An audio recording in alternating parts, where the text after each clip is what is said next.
Student the next topic application of Gauss's law में है electric intensity due to an infinite sheet of charge. हमने electric intensity calculate करनी है किसके लिए, एक इनफाइनाइट शीट ऑफ चार्ज है। वी डोंट केयर हमें कि what is the length of the sheet या what is the limit of the sheet, उससे हमें कोई कंसर्न नहीं है।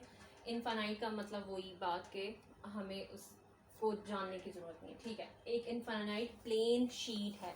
अब याद रखना है कि शीट हमेशा 2 डायमेंशनल होती है। Suppose this is a sheet, इसका मैंने यानी कि ये इनफाइनाइट शीट है, मगर हमने क्या किया, हमने इसका एक फाइनाइट पार्ट ले लिया है, उसको कंसिडर किया। उसके ऊपर कौन सा चार्ज मौजूद है, नेट पॉजिटिव चार्ज, क्योंकि बात हुई है कि हर दफ़ा हम कंसिडर पॉजिटिव चार्ज को ही करते हैं। अगर यूनिट चार्ज भी है तो उसको भी हमने पॉजिटिव ही लेना है, ठीक है जी।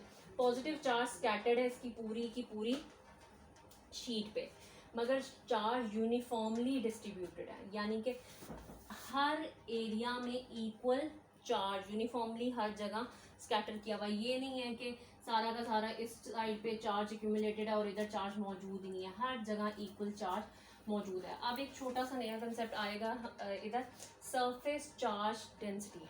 डेंसिटी जो हमने पहले सिंपल सी देखी हुई है, डेंसिटी रो जिसे हम कहते थे, that was mass per unit volume. मगर डेंसिटी किसी भी चीज़ की होगी, उसमें क्या है, कोई एक ख़ास चीज़, स्पेसिफिक चीज़ कितने वॉल्यूम में मौजूद है, that would be density, volume density. अगर इसी को मैं कह दूं मास पर यूनिट एरिया कहते हैं, तो ये सरफेस डेंसिटी हो जाएगी, ठीक है। इसको हम वॉल्यूम डेंसिटी कहते थे या डेंसिटी कहते थे, इसको हम सरफेस डेंसिटी कह सकते हैं, ठीक है। ये हमारी सरफेस डेंसिटी होगी। इसी तरह लाइन डेंसिटी भी मौजूद होती है। उसमें क्या होगा, कितना मास कितने, लेट्स वैसे ये लाइन डेंसिटी हम ऐसे इधर यूज़ नहीं करते, मगर फिर वही यहाँ वहाँ एरिया की जगह वहाँ लेंथ आ जाती है, 1 डायमेंशनल 2 डायमेंशनल और ये 3 डायमेंशनल। अच्छा, यहाँ क्योंकि बात हो रही है शीट की, इट इज़ 2 डायमेंशनल, तो हम अब यहाँ मैस होता था, मगर अगर मैस की जगह हम कर दें चार्ज, कितने वॉल्यूम में कितना चार्ज, तो वो क्या हो जाएगा, वॉल्यूम चार्ज डेंसिटी। फिर कितना चार्ज कितने एरिया में, that would be surface charge density, या कितना चार्ज कितनी लेंथ में, that would be line charge density. यहाँ एरिया है तो दैट इज वाई हम क्या इस्तेमाल करेंगे, सरफेस चार्ज डेंसिटी। रिप्रेजेंट किसे करेंगे, ग्रीक सिंबल है सिग्मा, और वही डेफिनेशन क्या है, चार्ज पर यूनिट एरिया, कितना चार्ज कितने एरिया में मौजूद है, ठीक है।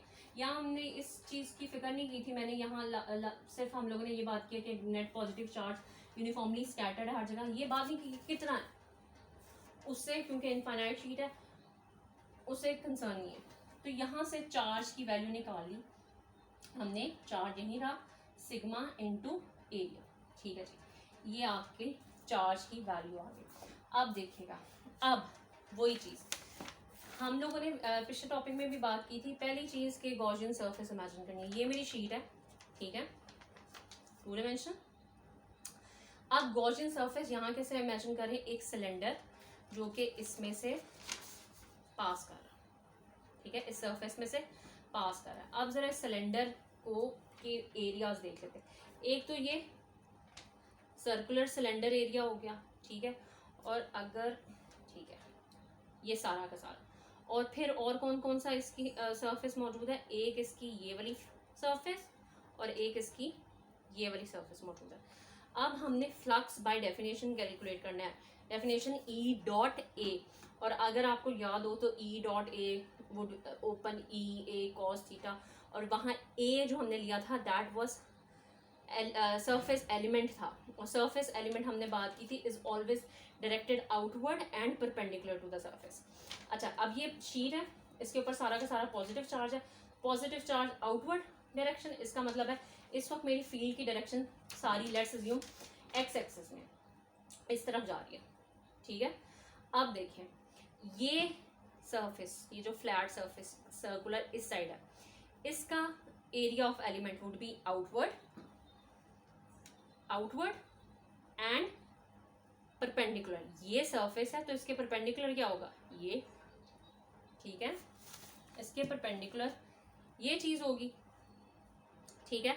इसका मतलब है ई की डायरेक्शन भी वही है और इसके ए की डायरेक्शन भी वही है। सिमिलर केस इस वाली फ्लैट सरफेस में होगा, ई की डायरेक्शन भी वही क्योंकि ये सरफेस ऐसे कंसिडर की जा रही है और ए की डायरेक्शन भी वही, तो इसका मतलब है यहाँ और यहाँ से तो फ्लक्स मौजूद होगा और वो फ्लक्स कितना होगा ई ए और यहाँ भी ई ए, तो दोनों का मिला के हो जाएगा 2E A.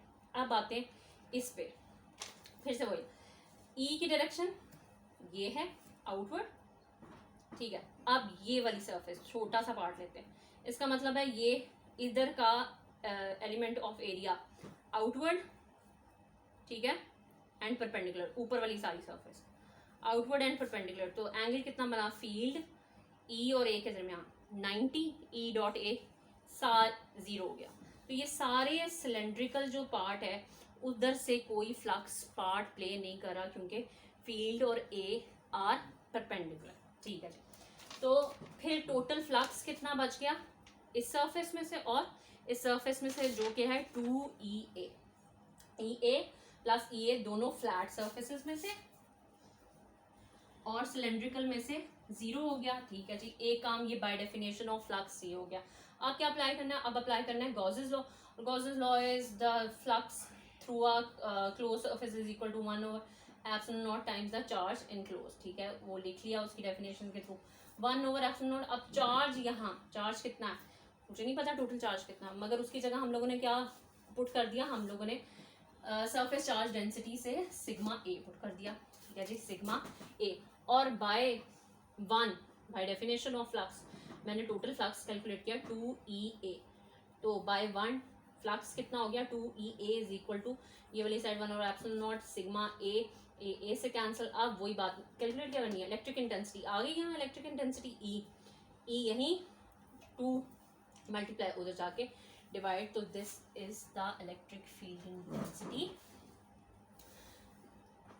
Due to infinite sheet of charge. वही चीज डिपेंड किस किस पे कर रहा है यहाँ, सरफेस चार्ज डेंसिटी पे और ε0 पे, विच मीन्स मटेरियल पे।